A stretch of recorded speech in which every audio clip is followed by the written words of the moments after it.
Pemimpin merupakan seorang individu yang memegang peranan yang amat penting dalam sesuatu organisasi.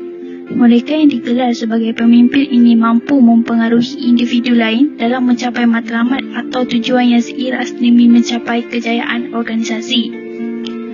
Organisasi yang cemerlang memerlukan pemimpin yang bijak dalam mengendalikan aktiviti untuk mendorong keazaman serta motivasi ahlinya tersendiri. Dalam dunia politik Malaysia, salah seorang pemimpin yang menonjol ialah Tun Dr. Mahathir bin Mohamad yang juga dikenali sebagai bapa pemodenan Malaysia. Beliau turut memberikan contoh dan teladan yang baik yang sesuai dengan ciri-ciri pemimpin yang hebat. Oleh itu, kami akan mengupas latar belakang pencapaian dan juga sumbangan beliau kepada negara dalam video ini.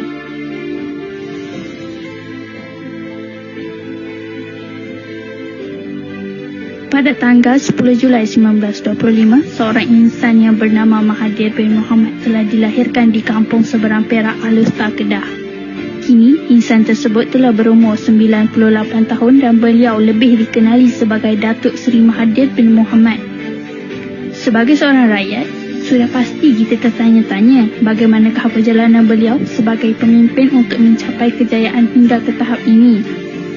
Antaranya ialah beliau telah mendapatkan pendidikan awal di Sekolah Menengah Melayu Lelaki Seberang Perak pada tahun 1930. Seterusnya, pendidikan beliau dilanjutkan lagi di Sekolah Inggeris Alustar, Kedah, dan beliau juga telah berjaya menamatkan persekolahan pada peringkat menengah dengan mendapatkan anugerah tertinggi. Perjalanan beliau diteruskan lagi hingga ke Menara Gading iaitu di King Edward VII College of Medicine University Malaya yang sekarang lebih dikenali atau dinamakan sebagai University Nasional Singapura pada tahun 1947. Beliau berjaya mendapatkan ijazah sarjana muda perubatan dan pembedahan pada tahun 1952. Selepas bekerja di beberapa hospital, beliau membuka klinik Maha di Jalan Tunku Ibrahim, Kedah. Klinik ini merupakan klinik pertama yang diusahakan oleh orang Melayu dan ini telah menunjukkan cita-cita beliau untuk memajukan masyarakat Melayu. Dalam temu bual bersama Star TV, beliau mengatakan bahawa Nabi Muhammad SAW adalah idola beliau.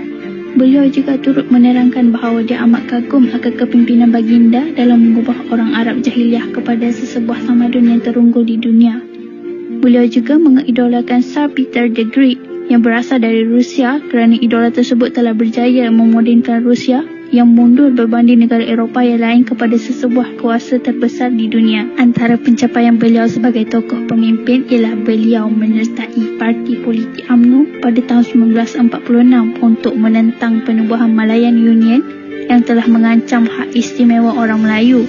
Seterusnya, pada tahun 1964, beliau telah memenangi kerusi ahli parlimen di Alustar. Beliau turut dilantik sebagai senator pada tahun 1973. Pada tahun 1974 hingga tahun 1980, beliau telah berjaya memegang pelbagai jawatan, antaranya seperti Timbalan Perdana Menteri, Menteri Pendidikan, Perdagangan dan juga Industri. Beliau juga turut dilantik sebagai Perdana Menteri apabila Tun Hussein On meletakkan jawatan atas sebab kesihatan pada tahun 1981. Semasa pemerintahan beliau telah banyak memberikan sumbangan, antaranya ialah cara beliau mengendali krisis ekonomi Asia pada tahun 1997 hingga tahun 1998, yakni lebih banyak efektif dari negara lain kerana dapat mengelakkan pinjaman wang dari International Monetary Fund atau lebih dikenali sebagai IMF. Beliau juga menubuhkan syarikat automotif pertama di Malaysia iaitu syarikat Proton. Syarikat ini telah menjadi aset negara yang paling penting dalam masa kini di samping dapat memberikan rakyat Malaysia peluang untuk membeli kereta dengan harga yang lebih berpatutan. Di samping dapat menghasilkan pendapatan kepada negara kerana dapat mengeksport kereta ke negara lain dan juga turut dapat menyediakan pekerjaan berkemahiran untuk rakyat Malaysia. Akhir sekali, beliau juga menubuhkan Universiti Islam Antarabangsa Malaysia atau lebih dikenali sebagai UIAM dan juga Universiti Sains Islam Malaysia USIM. Justru, beliau turut menubuhkan pentadbiran Universiti Awam di bawah Kementerian Pendidikan Tinggi atau lebih dikenali sebagai KPT. Ini dapat memastikan darjat mahasiswa dinaik taraf untuk bersaing di peringkat antarabangsa. Secara keseluruhannya, Tun Dr. Mahathir bin Mohamad adalah seorang pemimpin yang hebat dan berjasa kepada negara Malaysia. Sumbangannya dalam bidang ekonomi, industri dan pendidikan telah membentukkan negara ini menjadi lebih maju. Beliau juga adalah contoh yang baik bagi kita semua tentang bagaimana seorang pemimpin yang berusaha dapat membawa perubahan yang positif kepada negaranya. Terima kasih atas kesediaan anda semua menyertai kami dalam mengenali pemimpin.